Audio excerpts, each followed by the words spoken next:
Hello everyone, John here from Gaming in the Wild, and I've got a new video for you today. It is a review of the recently released and highly anticipated cycling game Wheel World. This is the game formerly known as Ghost Bike, and in a few other videos I've actually said that I think Ghost Bike was a better name, but thanks very much to people in the comments for pointing out to me that Ghost Bike actually has a different meaning altogether. In New York City specifically, and maybe other places too, Ghost Bikes are bikes that have been painted white because a cyclist was killed in that spot, and the bike is just chained there and left there as a kind of memorial. So I can actually understand in retrospect why the developers might have found this out and decided to change the name of their game to get a more positive association. And Wheel World is a pretty interesting game. It was published by Annapurna. A lot of people were looking forward to it. I've dived into it. I'm near the end of it. I haven't actually finished it, and I will go into why in this review. The review itself is an excerpt from the Gaming in the Wild podcast, so if you like what I do on this YouTube channel, there is a weekly audio podcast if you'd like to hear more from me, where I just chat about the games I'm playing, and I tend to review one game per episode. Last week that game was Wheel World, so this is the accompanying video so you can see the game in motion while you hear my review. Hope you enjoy it. As always, likes are appreciated to help other people find the videos and discover the channel. You can always subscribe to the channel if you like this video to get more stuff like this in your feed, including my monthly look ahead videos looking at all of the exciting games that are coming out in the month ahead. I love hearing from you in the comments, so let me know what you thought of Wheel World, or let me know what indie games you're looking forward to or playing right now. And at the end of the video, I will also let you know all about this channel's Patreon. There's a lot of offerings from the Patreon. From just $1 a month, you can join a community of like-minded indie game fans. You also get a lot from me, like behind the scenes making of videos, extra podcasts and that kind of thing. So all of that is on the Patreon. Thanks very much if you'd like to join.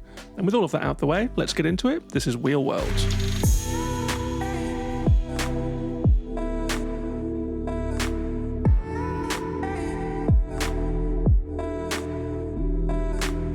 So Wheel World was made by Messhov, that is Mark Essen and Christy Norinder, based out of Venice, California. They are the makers of Nidhogg 1 and 2. In fact, their last game was Nidhogg 2 way back in 2018. It was published by Annapurna on July 23rd, and it came out on PS5, Xbox, including Game Pass, and PC. It has a fairly brutal 71 on Metacritic and a 74 on OpenCritic. The highs came from Eurogamer and the Games Machine, who gave it 8 out of 10. Eurogamer said it's a sweet restorative wonder with the power to improve your day. The Games Machine said Wheel World is a cozy open world cycling game that's impossible not to fall in love with. Turns out that it is possible not to fall in love with it, because it got a 5 out of 10 from Edge, who said while it's initially exciting, the summer afternoon aimlessness begins to go flat. Game Informer also gave it a 5 out of 10 and said it has boring races and exploration, poor storytelling and often clumsy gameplay. So this one has really divided the critics, and I think I understand why. I'll be getting to some of that in the review. The developers described this game by saying dive into Wheel World as Cat, a rider chosen by an ancient cycling spirit. Race elite teams, trick out your bike, and perform the long overdue Great Shift ritual to save a universe on the brink. Your bike is your destiny. And I have to say of this one in a capsule review that it's a promising lightweight cycling game that starts out strong with blue skies and open roads and a fresh and colourful world. The activities are fun but sparse, and there's just about enough to keep you pedaling, but an ill-advised turn in the back half gives it a flat tyre. So Wheel World is a game that I was pretty excited about. It's a free-floating open world game with a lovely fresh art style, and the fact that it was being published by Annapurna seemed to be a good sign, but they're on a bit of a losing streak recently, critically at least, with Skin Deep, Lush Foil and 2AT all scoring in the 70s. Wonderstop is their highest rated game of the year and it just scraped an 80, but Wheel World seemed like a promising game that might turn the ship around for them. It demoed well too. I saw it at the London Games Festival, played it there. I played the demo in Next Fest and really enjoyed it, and the demo is basically the opening area. Your player character wakes up in the woods near a temple. You walk over there very, very slowly, you meander your way into the temple, where you find both a bike and a spirit shaped like a glowing skull. This spirit will become your companion for the journey. It tells you that there is a kind of a cosmic issue going on, the Great Shift is not happening as it should, and that it needs your help to put together a special spirit bike and keep the world on track. It turns out that the legendary bike parts have been distributed around Wheel World and are held by regional bosses, but they will only race you if your rep demands it, so you have to build up your reputation by winning lots of smaller races along the way, and that becomes your main quest for the game. I think it's a bit of a silly, lightweight story, but it's just enough to keep you pedaling, and that's what you need in a game like this. So you hop on your bike and you head out into the training area. It's just a little peninsula on the edge of Wheel World, and the starter bike handles a little clumsily. It turns quite slowly, and it doesn't feel spectacular, but it's good enough to win the first race, to unlock the first bell temple, to populate your map for the area, and it's basically teaching you the ropes of what you'll be doing throughout the game. You also learn about bike stuff. You learn about jump ramps, you learn about braking to corner better, and you learn about the boost meter. The boost meter is your key thing in racing. If you are in the slipstream of a cyclist who is in front of you, your meter will fill. You can then discharge it to go faster and pass them. Your way out of the training area is blocked by a local gang who you're going to have to race. And the way races work is a little bit like a Forza Horizon kind of setup. You find them in the open world by just pedaling around, exploring. Maybe you've hit the Bell Temple and got icons on your map. You then get an intro screen that shows you the route, and it shows you the in-race challenges that you can beat for extra rep, like placing first, beating a provided time, or collecting all of the floating letters that you'll find around the course. You're then thrown into the race, and they take place in the open world, so you might be cycling around places you've been before, but it has floating glowing signs to show where you're headed, and you can kind of see the route laid out quite clearly. You do a couple of laps, and when the race is over, you will see your results, pick up your rep, and then you'll be kicked back into the open world at the spot where the race ended. And I think that this is the first flaw of the game for me, because races sometimes take you quite far from where they began. So if you lose, you have to look at your map, you have to reorientate yourself in the world, and then you have to cycle all the way back to where the gang is. I think it would have been much better if you were just spat out at the start of the race next to that gang. You could like taunt them and go off on your way, know where you are in the world, or race again if you need to. And my first impression of the cycling itself is that it was good enough, I would say. It's generally smooth. If it's a little bobbly and janky at times, especially when collisions or clipping obstacles happens, it can be a tiny bit frustrating if you clip a fellow cyclist and your bike suddenly spins around and you lose your position in the race, or if you just pass by a tree a little bit too close and you just stop dead. And that will happen a lot because you do get a boost reward for near misses. So you do try and cultivate near misses, but they don't always handle well when you miss. But overall, I would say that the first area of the game is a small, neat tutorial that was a real pleasure. I felt a sense of speed and freedom, and after you've won your race and polished off that first Bell Temple, you cross the long bridge to the rest of Wheel World, and the real quest begins.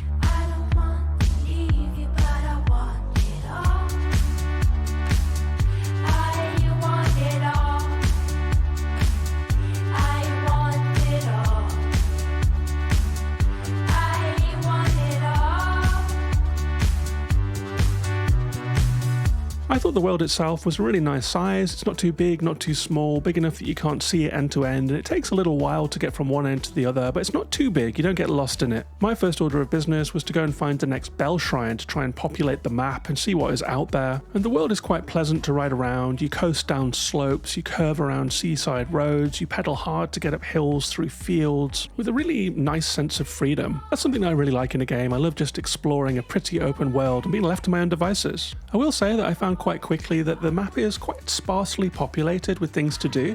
There are some things. There are lone wolf cyclists who you'll pass by who you can challenge to a quick race. There are the occasional gangs that you will find for more involved races to get your rep up. And when you do find those bell shrines, it does populate the map and helps you find your way to those things to do. But there are large empty spaces. That's something that I think worked really well in a game like Sable, but maybe a little bit less well here. I wasn't quite coasting in that enjoyable freeform way. I was actually finding myself looking for stuff to do a little bit in Wheel World, because some of the points of interest that you find on your map just aren't interesting. You might travel for, a couple of minutes to get to this question mark and then find out it's just a fast travel portaloo or something like that. The best thing that you can find, for me at least, was a box with a bike part in it, or a parts merchant that you can buy parts from to rework your bike. You will get all kinds of parts that have different stats, such as better jumping, speed, acceleration, or grip. There are also some pretty wild cosmetic looks to them as well, like novelty bikes, delivery bikes, bikes with really strange outlandish shapes and so forth. But I did find that the builds that you can make aren't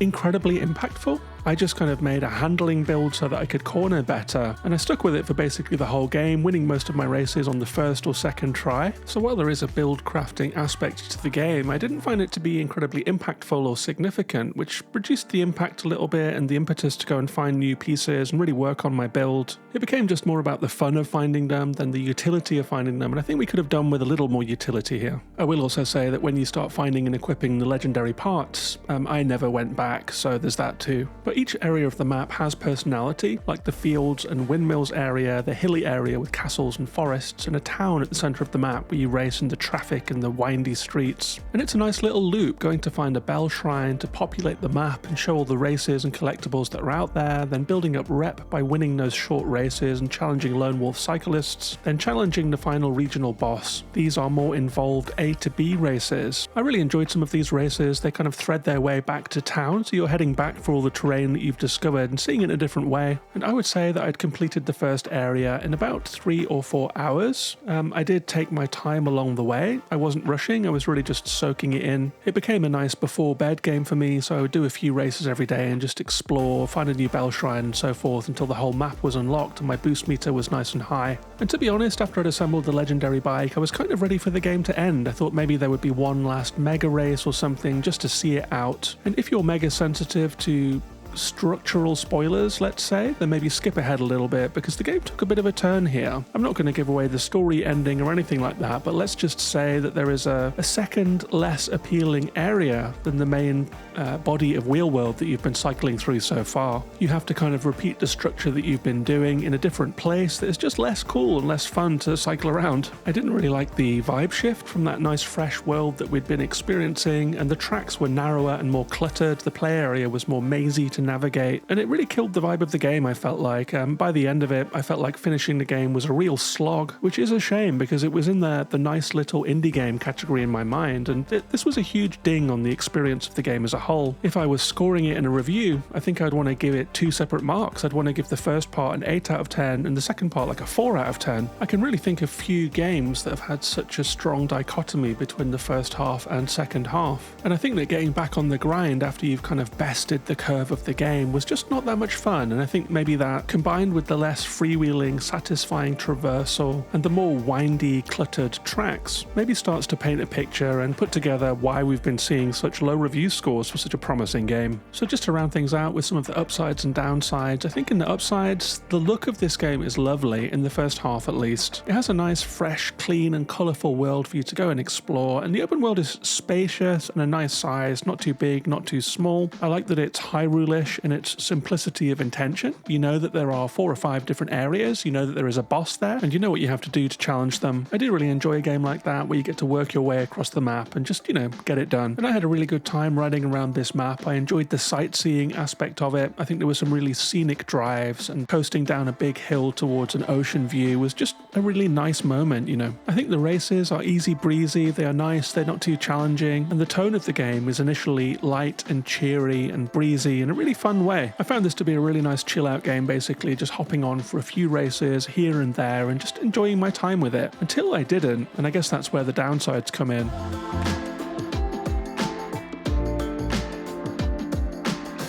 Just the small stuff first. I would say the handling is just okay in this game. It is a bit janky as described. Your bike behaves strangely upon collisions with other cyclists or obstacles. The steering can feel a little bit twitchy at times, but you do figure out how to work around it, partially through the builds, although they don't feel super impactful. So I would say that the insubstantial feel change when you're flipping between different pieces is one of the bigger dings against the game. Overall though, the biggest problem here is that the open world is just a little bit too airy and empty and could use a few more tasks to do, like obstacle courses or maybe something like courier work where you're just taking things from A to B to get some little stories and get some more rep and things like that. I think it just needed a little bit more. And then of course there is the back half of the game after the vibe shift, we'll call it. Let's just say that the look of the world is less appealing, the races are less satisfying, the traversal is a bit more annoying, and I would say that the back half of this game is actually a straight up disaster, and the game might have been better with just a culminating final event that was a bit more straightforward. So a game of 2 halves, as the old football cliche goes. I mean, if you want a lightweight indie game to tinker with,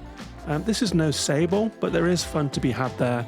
If you're on the fence, wait for a sale. It was a game that was in parts enjoyable, in parts frustrating, and left me in the end feeling a little bit confused about some of the ideas and how it kind of didn't come to their attention that there was a problem in the back half of the game. And I will say that the people I've talked to who've played Wheel World feel kind of the same about it. It's a very common refrain that people enjoy the first half, feel like there could be a little bit more, and then don't enjoy the end. And that is Wheel World. So there we have it, that's the Wheel World review. And just to finish things off, I just wanted to talk about a couple of games that I've added to the slate, just to give them a little bit of love, to tell you what you might hear about on this channel coming up, and just to let you know they exist really. This month saw the release of Echoes of the End. That is Iceland's first AA game as far as I know. And I live in Iceland, I live in Reykjavik, and so I'm really excited that Iceland has produced a AA game. The Metascore for this one is currently in the 70s. It's had a little bit of a buggy release apparently. It's a fantasy action adventure made in Unreal 5 with quite a amazing visuals. I have received a review code for this one, so I'm going to be playing it very soon, and well done to Mercury Games for getting Echoes of the End over the line.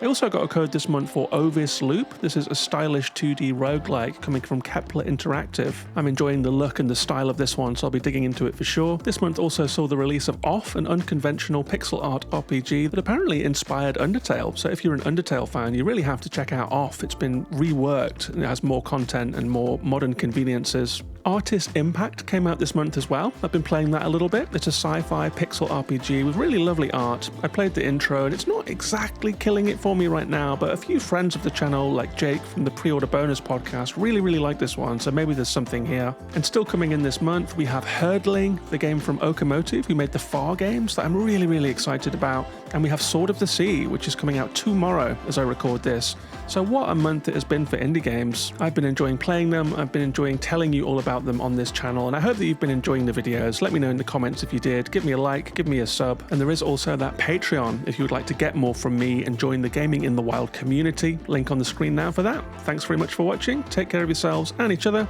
and I'll see you on the next one.